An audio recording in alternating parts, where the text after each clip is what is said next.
rồi, cho xin mấy fan. Đây là nhỏ học viên Múc mới ngày đầu ra sân. Các em cùng xem bạn ấy lái như thế nào nhé. Tiếp tục đi em gái. Em sợ quá anh ơi vì lần đầu lái Á. Re, 2 bánh trước qua rồi nè.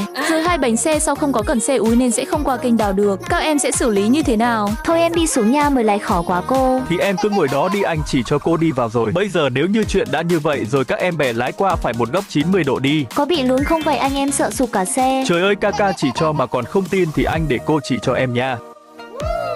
À có được đâu anh yêu. Thì bẻ thêm đi em, bè góc lái chưa tới mà đòi lên qua tiếp đi bé. Tiếp tục đi em, cố lên qua được rồi. Các bạn bấm like